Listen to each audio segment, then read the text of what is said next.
صایب مطلب روی دل از کس که در این دهر روی که نگردد ز تو روی کتاب است. درود و سلام میگویم به بیننده دانو زکی کتاب دوست و کتابدار تلویزیونی بهارستان.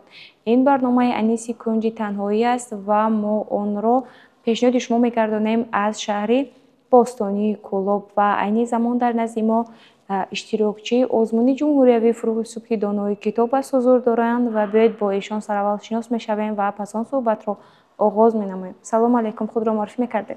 من جابرов رустам خواننده صنف هفتیده مؤسسه تحصیلات روسی تاجیکی به نام کنستانتین دمیتریویچ اوشینسکی میباشم. خب رستم، برای ما میگفتید که شما در آزمون جمهوری فروغ صبحی دانای کتاب است طور چند سال است که اشتراک میکنید؟ من طور 2 سال است که در آزمون فروغ صبحی دانایی از نوینات ادبیات جهان اشتراک میکنم. خب رستم، گفتم میتوانید که در سال گذشته تا کدام دورها آماده هستید؟ سال گذشته من تا دور ولایتی گذشتم. از دور ولایتی گذشتید و در دور یعنی جمهوری رخصت نگرفتم.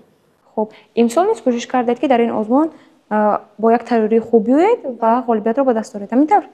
بله. خب از روی نظامنامه شما با پورگی آماده هستید؟ بله.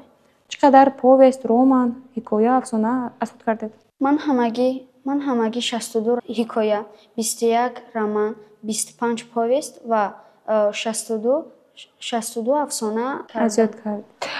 خب برای شما یعنی از زیادتر ادبیات کدام دولت پسند شد؟ زیادتر با من ادبیات روس معقول شد، برای آنکه یکی از نماینده‌های ادبیات روس الکساندر سرگییچ پوشکین خیلی اثرهای خوب می‌نویسد.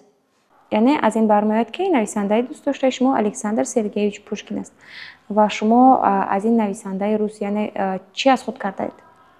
من از الکساندر سرگییچ پوشکین خیلی رمان، پوست و هر حکایه از یاد نمودم.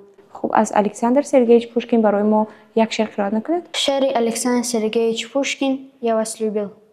Я вас любил, любовь еще быть может. Душа моя угасла не совсем, но пусть она вас больше не тревожит. Я не хочу печалить вас ничем. Я вас любил безумно, безнадежно, то робостью, то ревностью томим. Я вас любил так искренне, так нежно, когда и вам Бог любим бы другим. خب تشکر زیاد رستم. میگفتید که در این آزمون شما را کی راهنمایی کرد؟ در این آزمون راهنمای من مراد و جمیله بود، معلمه زبان تاجیکی من. یعنی شما را راهنمایی کرد؟ بله. خب رستم، گفته میتوانید که از همه حکایه های و رمان هایی که شما از خود کردید خوبتر، بهتر و دوست داشتنیش کدام بود؟ از همه حکایه دوست داشتم یعنی رمان، این رمان الکساندر سرگییچ پوشکین دوبروفسکی می باشد. به کدام خاطر شما این رمان را دوست داشتید؟ الکساندر سرگییچ پوشکین در رمان خود خیلی واقعه‌های جالب نوشته. سخن در این رمان درباره چی می‌رود؟ اصلا این رمان درباره دو خانواده است که اول آنها خیلی خوب بودند. دوبروفسکی و ترویکوروف از اول آنها دوست بودند. بعد از آن که ترویکوروف چیزهای دوبروفسکی را از خود میکنند و بین آنها مناقشه سر میزنند. بله. از این برمیآید که یعنی این یک قصه دور و دراز است، همینطور؟ بله. خب و در بین قصه ها فکر میکنم ما جالبیت های زیاد رو ببینیم، همینطور؟ خب باز میتونید یکان شعر دوست داشته دیگرتون رو برای ما و بینندگان قرائت کرده باشید. شعر Сергей Есенин «Бабушкины сказки». Зимний вечер под сукборком, разуховистой гурбой, под пригорком, под сукборком мы придем домой. А постели салазки мы садимся два рядка и слушаем бабушкины сказки про Ивана дурака. Мы сидим и еле дышим, время к полночи идет. Притворяемся, что не слышим. Если мама спать зовет, сказки все. Пора постель, но как нам уже спать? И опять мы заглядели, начинаем приставать. Скажет бабушка не смело, что же нам сидеть до зари? Ну а нам какое дело? Говори да говори. خب رستم، چون اگر شما امسال غالب همین آزمون کردید، خب یک چند سال یعنی توقف میکنید، بعداً باز میتوانید یعنی در این آزمون اشتراک کنید. خب اگر غالب آید باز کدام نومیناسیون دیگر رو میخواهید که انتخاب کنید؟ боз адабиёт ҷаҳон. бале, адабиёти ҷаҳон хеле ба ман писанд аст.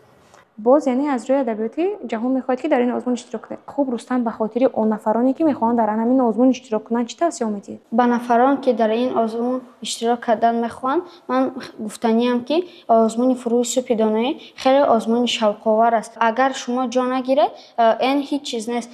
Асарҳое ки шумо аз худ намудаед, онҳо ба шумо ёрӣ мерасонанд. хуб, яъне Рустам, шумо гуфтаниястед ки иштирок дар ҳамин озмун танҳо мақсадаш ғолибият нест, ҳамин тавр? Чун агар шумо ғолиб ҳам наоед, вале шумо аз ин озмун метавонед самараи хуб бигиред, яъне китобҳои зиёдро чун аз худ мекунед, илму дониш дар шумо боқӣ мемонад, гарчанде шумо ғолиб ҳам наоед, соли дигар кӯшиш мекунед ва метавонед ки ғолибиятро ба даст оред. Албатта, бинандагони азиз, ин сухан ва ин тавсияҳо аз ҷониби як нафаре аст ки аллакай тӯли 2 сол дар ин озмун иштирок карда истодааст ва яъне таҷрибаи хуб низ дорад. ва Рустам, барои шумо барору муваффақиятҳо мехоҳем.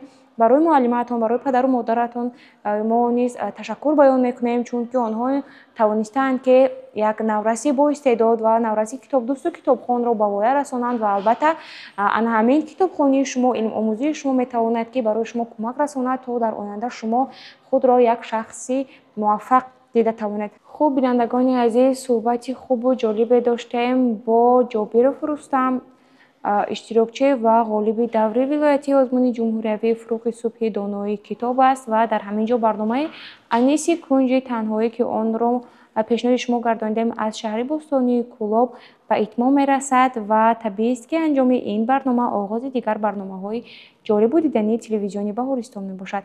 Бо барномаҳои мо буданро фаромӯш накунед.